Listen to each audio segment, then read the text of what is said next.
এবার বিস্তারিত। টেলিকম খাতের নতুন নীতিমালার বিষয়ে গভীর উদ্বেগ জানিয়েছে বিএনপি। নির্বাচনকে সামনে রেখে তাড়াহুড়ো করে এই ধরনের জাতীয় গুরুত্বপূর্ণ নীতিমালা প্রণয়ন সমীচীন নয় বলে মন্তব্য করেছেন দলটির মহাসচিব মির্জা ফখরুল ইসলাম আলমগীর। আর রুহুল কবির রিজভী বলেছেন, সংখ্যানুপাতিক নির্বাচন দেশকে স্বৈর শাসনের দিকে ঠেলে দেবে। এদিকে সুষ্ঠু নির্বাচন অনুষ্ঠানে সব ধরনের সহযোগিতা করবে অস্ট্রেলিয়া বলে জানিয়েছেন আমির খসরু মাহমুদ চৌধুরী। রুদ্র রফিকের রিপোর্ট। বাংলাদেশ টেলিযোগাযোগ নিয়ন্ত্রণ কমিশন বিটিআরসির প্রস্তাবিত টেলিকম নেটওয়ার্ক ও লাইসেন্সিং রিফর্ম পলিসি 2025 নিয়ে গুলশানে বিএনপি চেয়ারপারসনের কার্যালয়ে জরুরি সংবাদ সম্মেলন করে দলটি।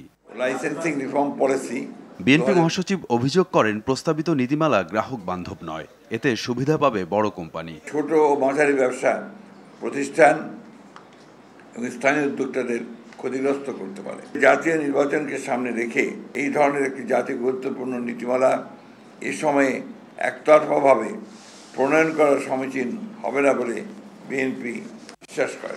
তড়িঘড়ি করে সিদ্ধান্ত গ্রহণ করার বিষয়ে আমাদের উদ্বেগ প্রকাশ করছি।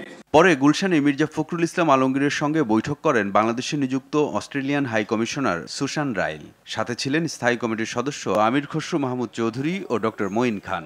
বৈঠক শেষে আমির খসরু জানান, দেশের গণতন্ত্র উত্তরণে পাশে থাকবে অস্ট্রেলিয়া।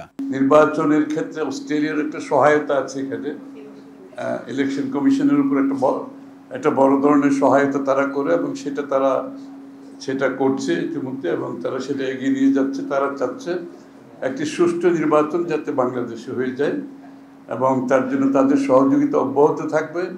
রংপুরে ড্যাবের আয়োজনে স্বেচ্ছায় রক্তদান কর্মসূচিতে যোগ দিয়ে রুহুল কবির রিজভী বলেন, পিআর পদ্ধতিতে নির্বাচনের মাধ্যমে স্থানীয় পর্যায়ে কোনো নেতৃত্ব গড়ে ওঠার সুযোগ নেই।